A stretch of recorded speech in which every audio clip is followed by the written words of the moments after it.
الحمد لله نحمده ونستعينه ونستغفره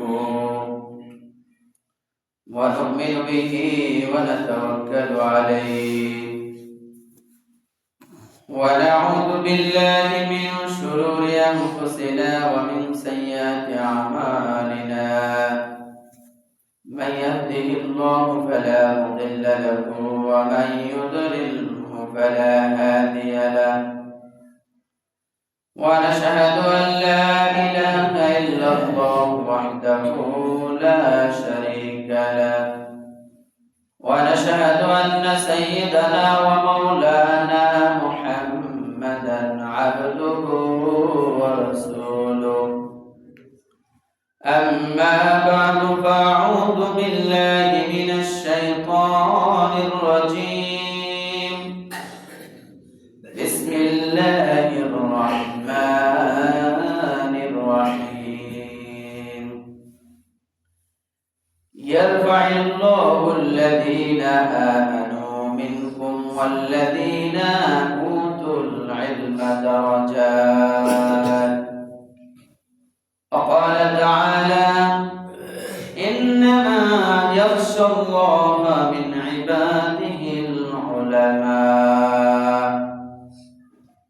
وقال النبي صلى الله عليه وسلم إن العلماء ورثة الأنبياء وقال النبي صلى الله عليه وسلم كنت عالما أو متعلما أو مستمعا أو محبا فلم تكن الخامس فتهلك أو كما قال عليه الصلاة والسلام وقال تعالى في شأن حبيبه ومحبوبه مخبرا وآمرا إن الله وملائكته يصلون على النبي يا أيها الذين آمنوا صلوا عليه وسلموا تسليما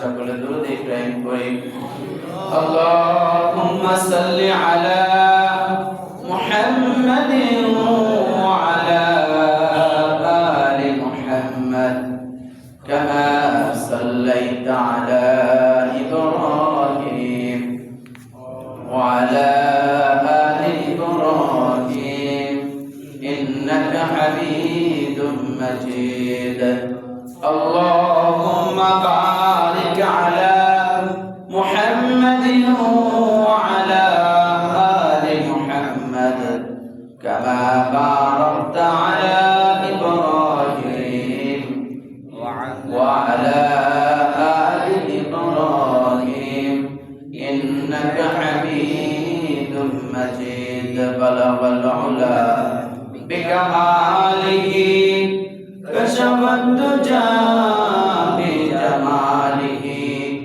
حسنت جميع خصاله صلوا عليه وآله سلموا يا كموها صلوا عليه سلام مصطفى ما جاء إلا رحمة للعالمين الحمد لله আল্লাহ তাআলার দরবারে লাখো কোটি শুকরিয়া যে মহান রব্বুল আলামিন আপনাদেরকে এবং আমাকে গত জুমার ন্যায় এই জুমায় পবিত্রতা অর্জন করে আল্লাহ তাআলার ঘর তথা জান্নাতের বাগানে স্বাস্থ্যকে সুস্থ রেখে আসার তৌফিক দান করেছেন এজন্য দিল থেকে শুকরিয়া আদায় করি আলহামদুলিল্লাহ। আপনাদের সামনে আজকে আলোচনা করব আলেম ও ইমামগণের মর্যাদা, আলেম ও ইমামগণের সম্মান। আল্লাহ তাআলা আলেম এবং ইমামদেরকে কিভাবে সম্মান দিয়েছেন এবং আমরা কি করতেছি, আমাদের করণীয় কি, আমরা কিভাবে সম্মান করতে হবে। যদি সম্মান না করি, ইজ্জত না করি, মর্যাদা না দেই, তাহলে তাদের শেষ পরিণতি কি হবে এই সম্পর্কে অল্প সময় আলোচনা করব ইনশাআল্লাহ। আল্লাহ তাআলা আলেমদের মর্যাদা সম্পর্কে কোরআনে হাকিমের ভিতরে বলেন, আল্লাহ তাআলা বলেন ইয়ারফাইল্লাহু আল্লাযীনা আমানু মিনকুম ওয়াল্লাযীনা উতুল ইলমা দারাজাত। আল্লাহ পাক রব্বুল আলামিন বলেন, ইয়ারফাইল্লাহু আল্লাযীনা আমানু মিনকুম, তোমাদের মধ্যে যারা ঈমানদার তাদের মর্যাদা আল্লাহ তাআলার নিকট অনেক বেশি। সুবহানাল্লাহ। তাহলে এখানে ঈমানদারদের মর্যাদার কথা উল্লেখ করেছেন। আল্লাহ তাআলা বলেছেন যে তোমাদের ভিতরে যারা ঈমানদার তাদের মর্যাদা অনেক বেশি। তাহলে বোঝা গেল আমাদের ভিতরে অনেক শ্রেণীর লোক আছে, হিন্দু, বৌদ্ধ, খ্রিস্টান, চাকমা, আরো বিভিন্ন পর্যায়ের লোক আছে, বিধর্মী আছে। হ্যাঁ, এদের ভিতর থেকে যারা হলো ঈমানদার আল্লাহ তাআলার নিকট তাদেরই সম্মান কি বেশি। এবার আল্লাহ তাআলা বলেন, ওয়াল্লাযীনা উতুল ইলমা দারাজাত, ঈমানদারদের ভিতরে ওই সমস্ত লোকদের সম্মান আল্লাহ তাআলার নিকট বেশি যারা ইলমের মর্যাদা রাখে। উতুল ইলমা দারাজাত, যারা ইলম বহন করে, যারা এরকম ভাবে কোরআন হাদিসের ইলম জানে, কোরআন হাদিসের সম্পর্কে জ্ঞান রাখে, আল্লাহ তাআলার নিকট ঈমানদারদের ভিতরে ওরাই হলো সবচেয়ে মর্যাদা সম্পন্ন লোক। আর আল্লাহ তাআলা কোরআন হাকিমের আরেক আয়াতের ভিতরে বলেন, ইন্নামা ইয়াখশাল্লাহা মিন ইবাদিহিল উলামা, নিশ্চয়ই আল্লাহ তাআলার বান্দাদের ভিতরে আল্লাহ তাআলাকে ভয় করে ওই সমস্ত লোকেরাই যারা হলো আলেম। তাহলে যারা আলেম তারাই কেবলমাত্র আল্লাহ তাআলা কি করে ভয় করে। আলেম অর্থ কি? আলেম মানে হলো জানা, জ্ঞান। আল ইলমু দানাস্তা, জানা মানে জ্ঞান অর্জন করা। যার জ্ঞান আছে, যিনি জানেন, তিনাকে কি বলা হয়? আলেম বলা হয়। আর আলেম উনি হবে যিনি কাকে ভয় করে? আল্লাহকে ভয় করে। আল্লাহ আলেম অর্থাৎ এক কথায় আলেম কাকে বলে? যিনি আল্লাহকে ভয় করে তিনিই আলেম। যিনি আল্লাহকে ভয় করে তিনিই কি আলেম। আল্লাহ তাআলা কোরআন, আল্লাহ রাসূল সাল্লাল্লাহু আলাইহি ওয়াসাল্লাম হাদিস শরীফের ভিতরে বলেন, ইন্নাল উলামা ওয়ারাসাতুল আম্বিয়া। আল্লাহ রাসূল বলেন, নিশ্চয়ই আলেমগণ হলেন নবীগণের ওয়ারিস। নবী আলাইহিস সালাতু ওয়াস সালামরা ছেলে সন্তান, জায়গা সম্পত্তি, ধন সম্পদ কিছুই রেখে যান না, এবং কিছুর ওয়ারিস তারা কাউকে করে যান না, কিন্তু একমাত্র ইলমের ওয়ারিস, কোরআনের ওয়ারিস আলেমদেরকে নবী কি করে গেছেন? করে গিয়েছেন। তাহলে আল্লাহ রাসূল সাল্লাল্লাহু আলাইহি ওয়াসাল্লাম বলেন যে নিশ্চয়ই উলামায়ে কেরামরা হলো নবীদের কি ওয়ারিস। এজন্য ভাইরা আমার, যেখানে আল্লাহ এবং আল্লাহর রাসূল আলেমদেরকে সম্মান দিয়েছেন, সেখানে আমি আপনি কেন দিব না বলেন তো? দেখেন, আল্লাহ রাসূল সাল্লাল্লাহু আলাইহি ওয়াসাল্লাম হাদিস শরীফের ভিতরে বলেন, কুনতু আলেমান, পারো যদি তুমি আলেম হও, কি হও? আলেম হও। আও মুতাআল্লিমান, আলেম হতে পারো না, তাহলে আলেমের ছাত্র হও। কি হও? আলেমের ছাত্র হও। আও মুস্তামিআন, আলেমের ছাত্র হতে পারো না, তলবে ইলম হতে পারো না, তাহলে তুমি শ্রবণকারী হও।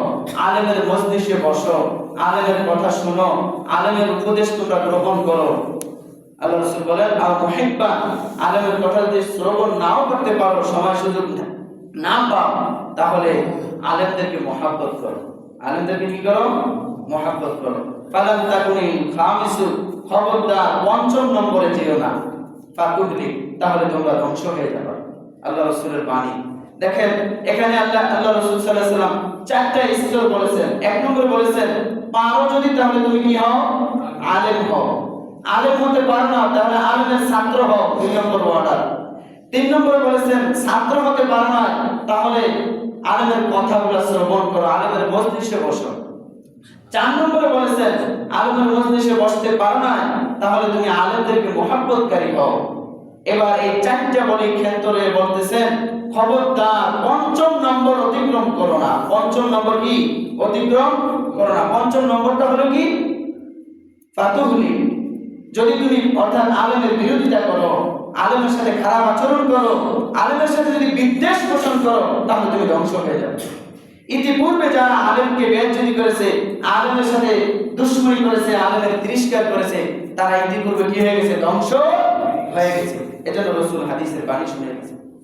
আল্লাহ রাসূল আয়াত হাদিস শরীফের ভিতরে বলেন, লাইসা মিন্না মান লাম ইয়ারহাম সাগীরানা ওয়া লাম ইউক্কির কাবীরানা ওয়া লাম ইয়ারিফ আলিমিনা হাক্কাহু। আল্লাহ রাসূল সাল্লাল্লাহু আলাইহি ওয়াসাল্লাম বলেন, ওই ব্যক্তি আমার উম্মতের ভিতরে না, কাল কিয়ামতের ময়দানে ওই ব্যক্তিকে আমি উম্মত বলে আখ্যায়িত করব না, উম্মত বলে দাবি করব না। মাল্লাম ইয়ারহাম সগীরানা, যারা ছোটদেরকে সম্মান করে না, স্নেহ করে না, যারা ছোটদের প্রতি সদয় হয় না, ওয়ালাম ইয়াকির কাবীরানা, বড়দেরকে সম্মান করে না, ওয়ালাম ইয়ারিফ আলিমিনা ফাহাক্কাহু, যারা আলেমদেরকে সম্মান করে না, তাজিম করে না, এই তিন শ্রেণীর লোক উম্মতের ভিতরে গণ্য না। আল্লাহ রাসূল বলেন এই তিন শ্রেণীর লোককে আমি কাল কিয়ামতের ময়দানে উম্মত বলে দাবি করব না। এজন্য ভাইরা আমার, আলেম এমন একজন জিনিস যেটা আপনি যদি আলেমের সাথে মহব্বত রাখেন দুনিয়াতে উপকার হবে, এমনকি আখিরাতে পরজগতে আপনার উপকার হবে। সেটা আল্লাহ রাসূল সাল্লাল্লাহু আলাইহি ওয়াসাল্লাম বলেন, ইয়াশফাউ ইয়াউমাল কিয়ামাতি সালাসুন আল আনবিয়া সুম্মাল উলামা সুম্মাশ শুহাদা।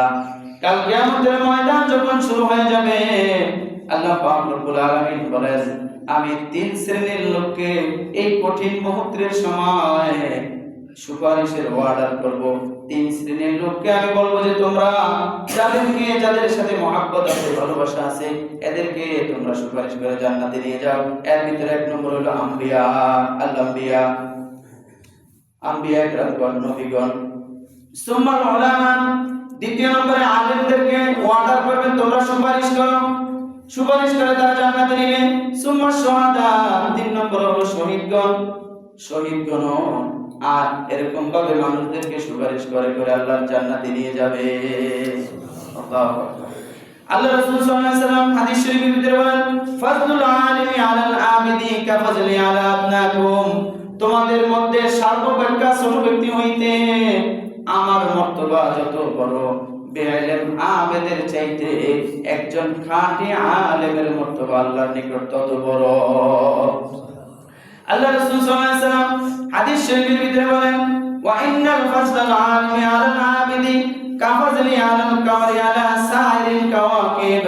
আল্লাহ রাসূল সাল্লাল্লাহু আলাইহি ওয়াসাল্লাম বলেন, আলেমের মর্তবা হলো এরকম, কয় আকাশের ভিতরে চন্দ্রের মর্তবা, আকাশের ভিতরে চাঁদের মর্তবা, এরকম ভাবে তারকারাজির উপরে যেরকম হাজার হাজার তারকারাজির উপরে চন্দ্রের মর্তবা যেরকম, আল্লাহ রাসূল বলেন হাজার হাজার আবেদের চাইতে, আওয়ামের চাইতেও একজন আলেমের মর্তবা আল্লাহ তাআলার নিকট তার থেকেও বেশি।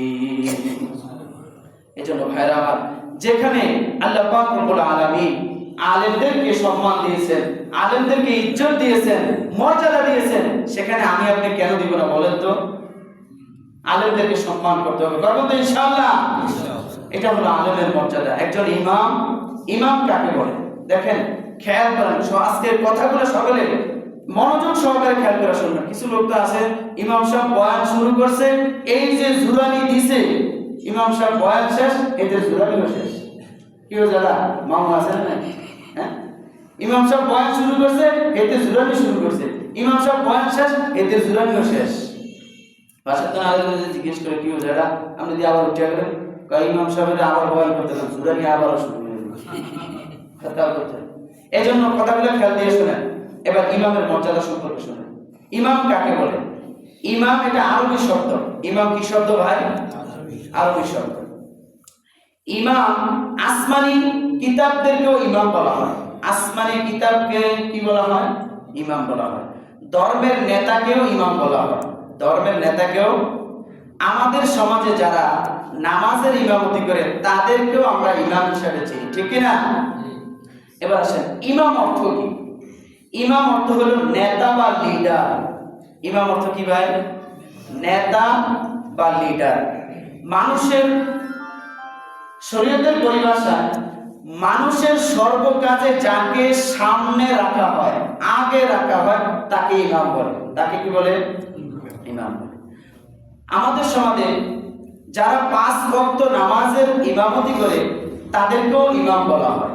তাদেরকে কি বলা হয়? ইমাম বলা হয়। খতিব কাকে বলে? যিনি জুমার আগে খুতবা প্রদান করেন। জুমার আগে যে আমি আপনাদেরকে এই কথাগুলো বলা দরকার ছিল আরবিতে, কিন্তু আরবি কথাগুলাই বাংলাতে আপনাদেরকে প্রবাদ করে শুনাইতেছি। খতিব মানে খতিব যিনি, উনি আরবিতে ভাষণ দিবেন। আরবিতে ভাষণ দেওয়াকে খতিব বলা হয়। কথা বুঝে আসছে? জুমার আগে যেই কথা বলা হয়, যেই ভাষণ দেওয়া হয়, ওটাকে ওনাকে বলা হয় খতিব। এখন আমরা আপনারা তো বাঙালি, আরবিতে বললে তো কিছুই বুঝবেন না। হুজুর এটি আবার কোন জগতের হালুয়ার কথা কয়? আসলে তো এটি কোরআন হাদিসের কথা। হালুয়া না, এটি কি কুটি ভাই? কোরআন হাদিসের কথা। কিসের কথা? কোরআন হাদিস। জুরাইর কথা বেশি, কিন্তু খবর খেয়াল রাখেন। তাহলে যিনি ইমাম এবং খতিব, ওনার মর্যাদা আল্লাহর কাছে সবচেয়ে বেশি, সবচেয়ে মর্যাদাপূর্ণ। এই পৃথিবীর ভিতরে, সমাজের ভিতরে সবচেয়ে মর্যাদাপূর্ণ দায়িত্ব হলো ইমামতি এবং খতিবগিরি, এবং এরাই হলো এই সমাজের ভিতরে সবচেয়ে সম্মানজনক ব্যক্তি। জোরে ঠিক কিনা? ইমাম কোন মানুষের চাকরি করে না, ইমাম কারো সরকারের চাকরি করে না, ইমাম কোন নেতার চাকরি করে না, ইমাম কোন কমিটির গোলামি করে না। ইমাম চাকরি করে, ইমাম খেদমত করে, একমাত্র ইমাম গোলামি করে একমাত্র আল্লাহ। কার গোলামি করে? আল্লাহর গোলামি করে। এজন্য ভাইরা আমার, ইমামের সাথে কথা বলতে, ইমামের সাথে মর্যাদা দিতে সাবধান। দেখেন, এই ইমামই আপনার নামাজের দাওয়াত দেয়, তাই কিনা? এই ইমাম থাকার কারণে, সমাজে ইমাম থাকার কারণে এই ইমামই আপনার ইমানের পাহারাদারির দায়িত্ব নিয়েছে। এই ইমাম মানুষের আমল রক্ষণ করার, মানুষের আমলের লাইনে উঠানোর জন্য চেষ্টা করে, ঠিক না বলেন? এই ইমাম সমাজের ভিতরে ভ্রাতৃত্বের সম্পর্ক, সাম্যের বাণীগুলো আপনাদেরকে বুঝিয়ে দেয়। এই ইমামই চেষ্টা করে যে সমাজের ভিতরে কিভাবে শান্তি আনয়ন করা যায়, এই ব্যাপারে ইমাম চেষ্টা করে হাদিস কোরআন অনুযায়ী আপনাদেরকে বাণী শুনে যায়। কি বলে, ঠিক না? এই ইমাম মানুষদেরকে আল্লাহর সাথে, আপনাদেরকে এবং মানুষদেরকে আল্লাহর সাথে সম্পর্ক জড়িয়ে দেয়।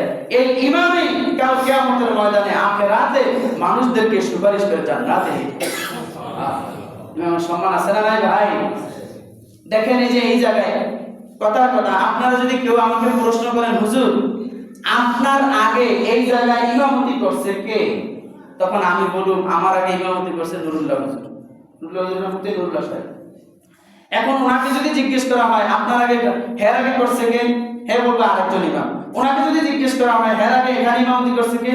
এরকম করতে করতে, জিজ্ঞেস করতে করতে আসবে হযরতে আপনার আবু বকর রাদিয়াল্লাহু তাআলার কাছে।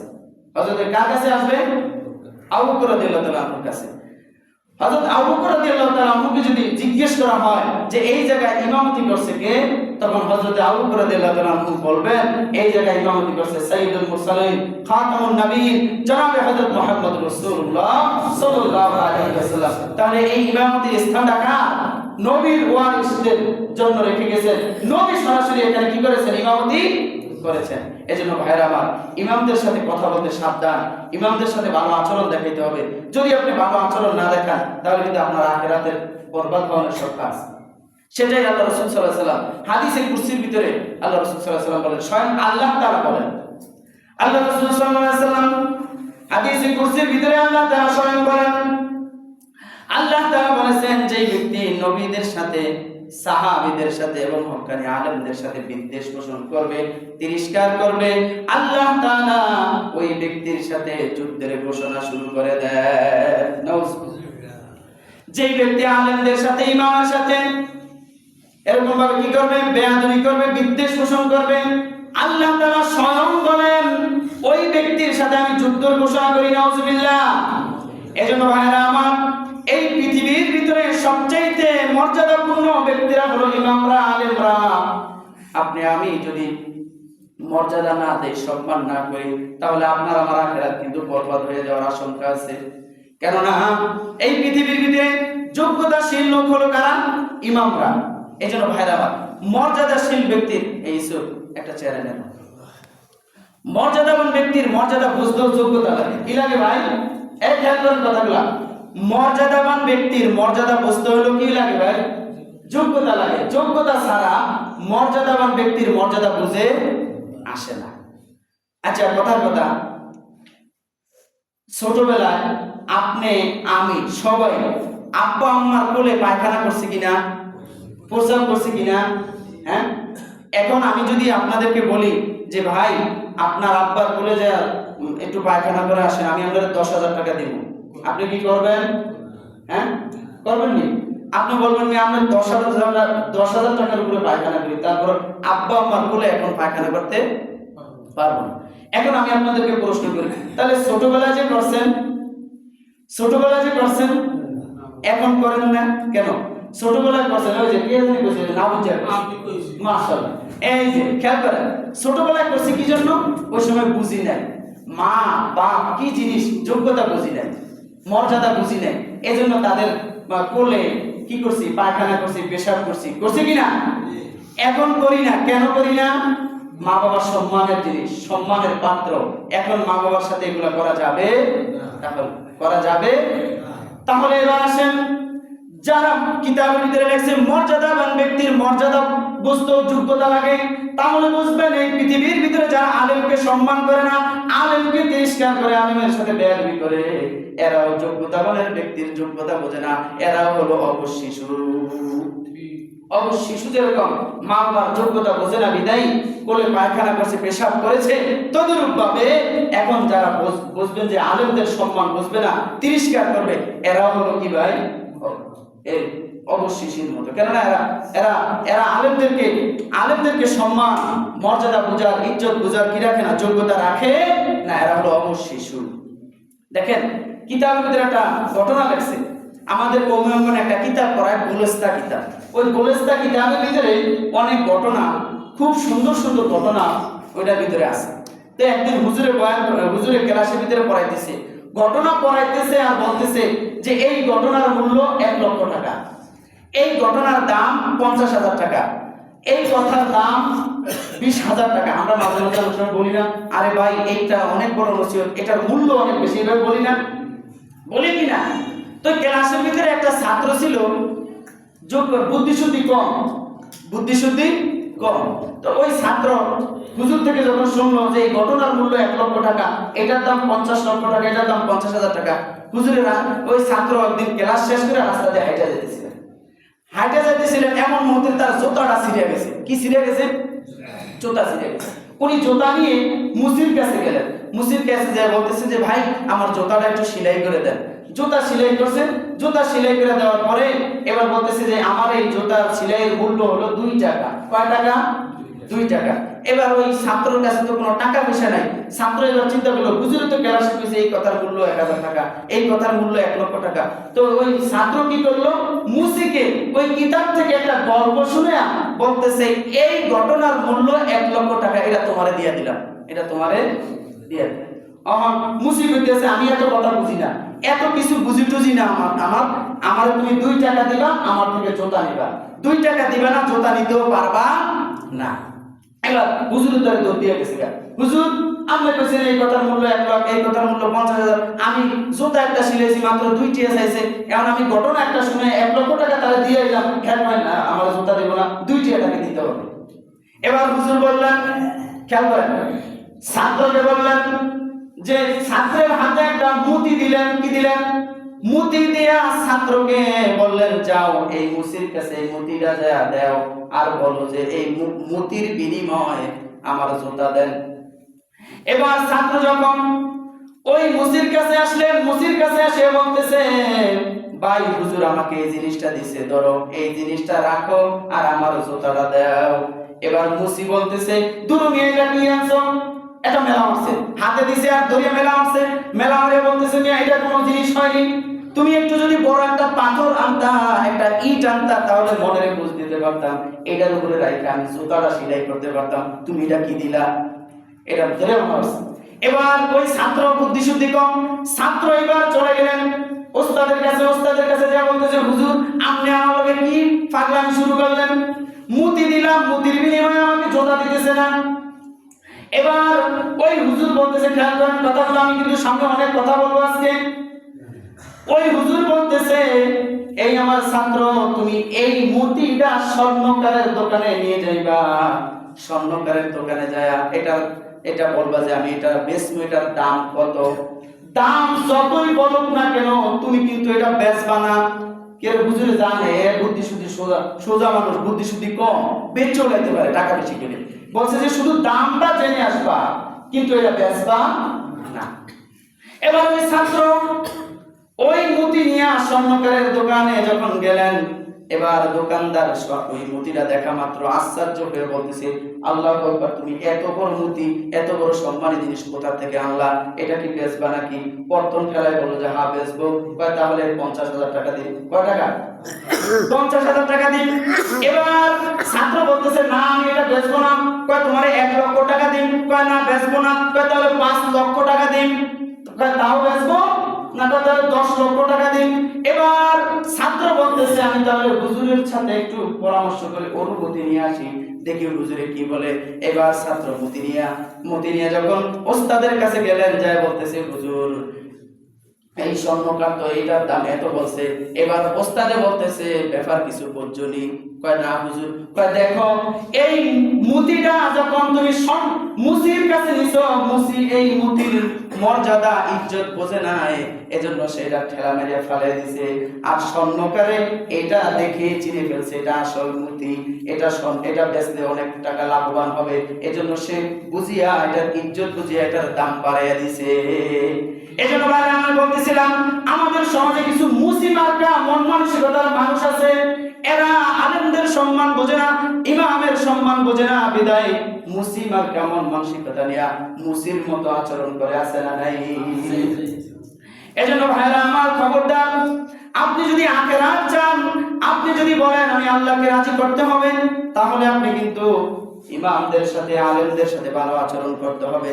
দেখেন হযরতে আলী রাদিয়াল্লাহু তাআলা হাদিস শরীফের ভিতরে ঘোষণা করেন, যে কোনো আলেমকে অপমান করবে, যে কোনো আলেমের প্রতি বিদ্বেষ রাখবে, যে ইমামের মর্যাদাকে লঙ্ঘন করবে, ইমামের সাথে তিরস্কার করবে, বিদ্বেষ রাখবে, উনি বলতেছেন আল্লাহ তাআলা তার আখিরাতকে বরবাদ করে দিবে। নাউজুবিল্লাহ। হযরত আলী রাদিয়াল্লাহু তাআলা বলেন, যে ব্যক্তি ইমামের সাথে বেয়াদবি করবে, ইমামকে তিরস্কার করবে, ইমামের সাথে অসম্মানী আচরণ দেখাবে, কয় তার ব্যাপারে আশঙ্কা আছে সে বেঈমান হয়ে মারা যাবে। এজন্য ভাইরা আমার, মুসল্লিরা আজকে দেখা যায় ইমামের সমালোচনা করে, ইমামের পিছনে রাখে। তবে একটা মজার কথা হলো কি খেয়াল করেন, মুসল্লি যদি ইমামের সমালোচনা করে,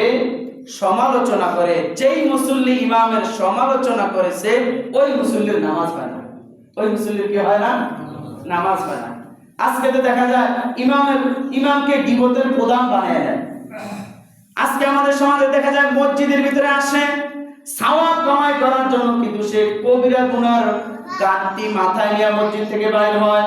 100-200 মানুষের গীবত বলা শেষ হয়ে যায়, লাশ পর্যন্ত দেখা যায় ইমামের গীবতের প্রধান বানায় ইমাম সাহেবকে আছে না নাই? এজন্য ভাইরা আমার কিতাবের ভিতরে লেখেন, ইমাম কুরতুবী রাহমাতুল্লাহ আলাইহি বলেন, খেয়াল করে কথাগুলো শুনেন, এই আজকে কিন্তু এগুলো বয়ান শেষ। সময় যেহেতু সামনে আমাদের আরো রমজান আসতেছে, শবে আসতেছে, আর সময় পাই না, এই জন্য কথাগুলো আপনাদেরকে বলতেছি, আর সময় নাও পাইতে পারে। খেয়াল করে কথাগুলো শুনেন। কিতাবের ভিতরে লেখেন, ইমাম কুরতুবী রাহমাতুল্লাহ আলাইহি বলেন, আল্লাহ পাক রব্বুল আলামিন পবিত্র কালামুল্লাহ শরীফের ভিতরে বলেন, ইন্না আতাইনাকাল কাউসার, আমাদের নবীকে বলেন হে নবী আমি আপনাকে কাউসার দান করেছি। কি দান করেছি? কাউসার। ইমাম কুরতুবী রাহমাতুল্লাহ আলাইহি কাউসারের ব্যাখ্যা করেছেন 14টা। কয়টা? 14টা ব্যাখ্যার ভিতরে একটা ব্যাখ্যা এও বলেছেন যে আল্লাহ পাক রব্বুল আলামিন নবীকে বলেন, ও নবী আমি আল্লাহ তাআলা আপনাকে রূহানি সন্তান দান করেছি। কি সন্তান? রূহানি সন্তান দান করেছি। এই পৃথিবীর ভিতরে রূহানি সন্তান হলো উলামায়ে কেরামদের ভিতরে যারা হলো আপনার উম্মতের ভিতরে যারা হলো উলামায়ে কেরাম, তারা হলো রূহানি সন্তান। তারা হলো কি ভাই? রূহানি সন্তান। আল্লাহ কিতাবের ভিতরে লেখেন উলামায়ে কেরামরা হলো রূহানি সন্তান। এবার আসেন, পৃথিবীর ভিতরে যদি আপনার সন্তানকে কেউ গালি দেয়, আপনার সন্তানকে কেউ যদি গালমন্দ করে, আপনার কষ্ট লাগে কিনা? লাগেনি? মনে আঘাত লাগে কিনা? কলিজায় লাগে কিনা? তদরূপভাবে আল্লাহ রাসূল সাল্লাল্লাহু আলাইহি ওয়াসাল্লাম বলেন, এই উম্মতের ভিতরে রূহানি সন্তান হলো আমার এই যুগের উলামায়ে কেরামরা। যেই ব্যক্তি উলামায়ে কেরামকে গালি দিবে, যেই ব্যক্তি ইমামকে তিরস্কার করবে, ইমামের প্রতি বিদ্বেষ রাখবে, ইমামকে মর্যাদা দিবে না, আল্লাহ রাসূল বলেন যে ব্যক্তি ইমামকে গালি দিবে সে যেন ইমামকে গালি দেয় না, সে আমাকে গালি দিছে। যেরকম ভাবে দুনিয়াতে কোন সন্তানকে গালি দিলে যেরকম বাবার কলিজায় লাগে, তদ্রূপ ভাবে আলেমদেরকে ইমামদেরকে গালি দিলেও নবীর কলিজায় লাগে। এজন্য ভাইরা আমার, ইমামদেরকে সম্মান করতে হবে। আমাদের সমাজে আমরা বলি যে ইমাম হলো বাদশা। ইমাম কি? ইমাম হলো বাদশা, এটা আমরা বলি না?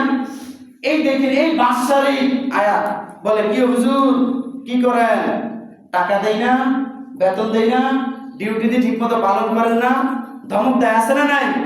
অথচ যে ধমক দিছে সে মাসে বেতন দেয় 50 থেকে 100 টাকা, কিন্তু তার ধমকটা হয়েছে 50 লক্ষ টাকার মতো, আছে না নাই? যে সমস্ত মুসল্লিরা এইভাবে, আমাদের সমাজে আলহামদুলিল্লাহ এগুলা নাই, কিন্তু বিভিন্ন জায়গাতে আছে, চট্টগ্রাম, চিটাগাং, ঢাকা, খুলনাতে, এই সমস্ত এগুলাতে ইমামদের লাঞ্ছনা বেশি বেশি হয়। যে সমস্ত মুসল্লিরা ইমামদেরকে বলে বেতন দেয় না, টাকা দেয় না, আপনারা ডিউটি ঠিক মতো পালন করেন না, আমি মনে করি ব্যক্তিগতভাবে এই মুসল্লিদেরকে ঘাড় ধরে ধাক্কা দিয়ে মসজিদ থেকে বের করে দিতে হবে। এজন্য ভাইরা আমার, আজকে আমাদের বর্তমান সমাজে যদি কোনো মাজলুম সম্প্রদায় থাকে তাহলে ইমামরা আছে, কি ঠিক না? মাজলুম সম্প্রদায় যদি থাকে এই ইমামরা আছে। দেখেন অনেকে হুজুরের অর্ডার করে, ইমাম সাহেবকে অর্ডার করে, অথচ ইমাম সাহেব একজন সম্মানিত ব্যক্তি, কিন্তু ইমাম সাহেবকে অর্ডার করে, ইমাম সাহেবকে অর্ডার দিয়ে কাম করায়, অথচ অর্ডার দিবে ইমাম সাহেব, কিন্তু সেই জায়গায় উল্টা ইমাম সাহেবকে আরো অর্ডার দেয়, আছে না? এরকম আমাদের বড় বড় মুরব্বীরা বলেন যে দেখেন, একজন ব্যক্তি যিনি যোগ্যতাবান, উনি যোগ্য হয়েছে বিদায় ইমাম হয়েছে, এখন উনি যোগ্যতার আসনে বসছে, উনি আপনাদেরকে অর্ডার করবে, আপনি কেন ওনাদেরকে অর্ডার করেন? এখন কথা হচ্ছে, আপনি যদি বলেন যে না আমরা এই ইমামকে মানবো না, উনি যোগ্যতা হয়েছে বিদায় ওনাকে আপনি ইমামের আসনে বসাইছেন, তাহলে যোগ্যতা হয়েছে বিদায় ইমামের আসনে বসাইছেন, আপনি মানবেন না কেন? আপনি যদি বলেন না তাহলে ইমামকে বাদ দিয়ে দেন, ইমামকে বাদ দিয়ে আরেক ইমাম, সমস্যা নাই তো।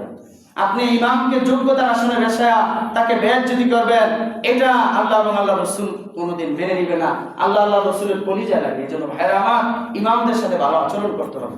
দেখেন কিতাবের ভিতরে লেখেন, ইমামদেরকে যে সম্মান দিছে এটা দিছে কে? আল্লাহ সম্মান দিছে।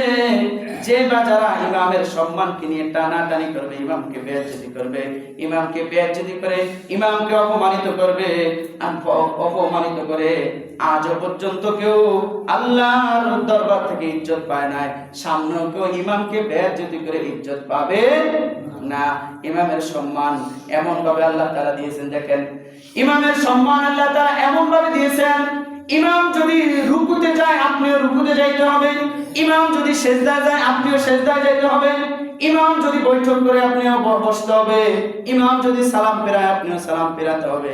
এখন আমি যদি বলি আমি একজন এমপি, আমি একজন মন্ত্রী, আমি একজন মিনিস্টার, আমি একজন ডাক্তার, আমি ইমাম গেছে রুকুতে, ইমামরা এবার বেইজ্জতি করানোর লাগা হ্যাঁ গেছে সেজদাতে, এবার মানুষ তাকে পাগল বলবে কিনা? ইমামকে পাগল বলতে যায়, পাগল বানাতে যায়, বেইজ্জতি করতে যায়, নিজেই বেইজ্জতি হয়ে যাবে, নিজেই পাগল হয়ে যাবে। জোর বলেন ঠিক কিনা? এজন্য ভাইরা আমার, কিতাবের ভিতরে লেখেন ইমাম সাহেবের উপর নির্ভর করে, দেখেন খেয়াল করেন, ইমাম সাহেবের উপরে নির্ভর করে আপনার আখিরাত শুদ্ধ না অশুদ্ধ। খেয়াল করেন, ইমাম সাহেবের উপরে নির্ভর করে আপনার আখিরাত শুদ্ধ না অশুদ্ধ। ওনার নামাজ ঠিক তো আপনার নামাজ ঠিক, ওনার নামাজ শুদ্ধ তো আপনার নামাজ শুদ্ধ, ওনার নামাজ ঠিক হবে তো আপনার নামাজ ঠিক হবে। কিন্তু আমাদের সমাজে দেখা যায় এই ইমামদের হাদিয়া নিয়ে তাল বাহানা শুরু করে এই ইমামদেরকে সর্বনিম্ন স্থানে রাখে, আছে না নাই? অথচ ইমাম আপনার পুরো আখিরাতের দায়িত্বটা নিয়ে সামনে বের হয়, সামনে দাঁড়ায়, যারা এই সমস্ত এগুলো করে তাদের তো লজ্জা থাকা দরকার, কি বলে ঠিক কিনা?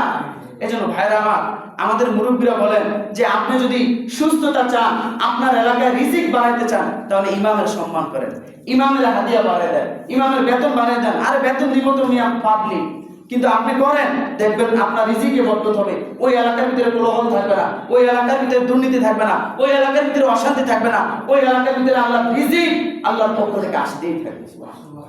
এজন্য ভাইরা আমার, আজকে দেখা যায় ইমামরা অবহেলিত, 5,000, 6,000, 2,000 টাকা ইমামতি করে, আর ইমামরাও তোমরা কিছু কিছু হুজুর আছে এটা নিয়ে থাকে। আবার ইমামরা থাকতে হবে এলাকা, ইমামরা যদি সতর্ক হয়, সোচ্চার হয়, তাহলে এই সমাজ ঠিক হবে, আর না হয় সারা জীবন ওয়াজ করলে এই সমাজ ঠিক হবে না। এবার আসেন ভাই, ইমামকে আপনি সর্ব জায়গায় লাগবে। যদি বলেন ধর্ম লাগবে তাহলে ইমাম লাগবে। যদি বলেন কি লাগবে, যে আমার ধর্ম লাগবে, তাহলে কি লাগবে, ইমাম লাগবে। দেখেন, আপনার যদি অসুখ হয় তাহলে আপনি কার কাছে যান, ডাক্তারের কাছে যান। আপনি ঘর বানাবেন, বিল্ডিং করবেন, যাইবেন কার কাছে, ইঞ্জিনিয়ারের কাছে। আপনি যে দুনিয়ার যে কোনো জিনিসের প্রয়োজন হয় আপনি তার কাছেই যান। যদি বলেন আপনি মাদ্রাসা লাগবে তাহলে ইমাম লাগবে। মাদ্রাসা চালায় কে, ইমাম। যদি বলেন আপনি মসজিদ লাগবে তাহলে কি লাগবে, ইমাম লাগবে। মসজিদ ইমাম ছাড়া চলে না, মাদ্রাসা ইমাম ছাড়া চলে না, খানকা ইমাম ছাড়া চলে না, এরকম ভাবে ঈদগাহ ইমাম ছাড়া চলে না, জানাজা ইমাম ছাড়া চলে না, এমনকি কবরস্থানও ইমাম ছাড়া চলে না, চলতে পারে না, ঠিক না? এজন্য ভাইরা আমার, দেখেন যে আল্লাহ পাক রব্বুল আলামিন এই ইমামকে এত মর্যাদা দিয়েছেন, এত সম্মান দিয়েছেন।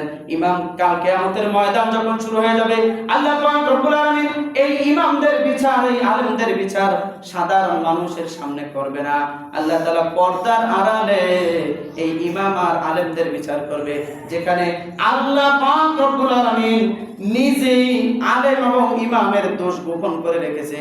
সেই জায়গায় আমি আপনি ইমামের একটু দোষ পাইলেই তিলের তাল বানাই, তালের তিল বানায়া, পাহাড় বানায়া মানুষের সামনে উপস্থাপন করিয়াছে না নাই? এজন্য আপনিও রেডি থাকেন। আপনার জন্য আল্লাহর বেহেশত আসবে, আপনার জন্য গজব অপেক্ষায় আছে।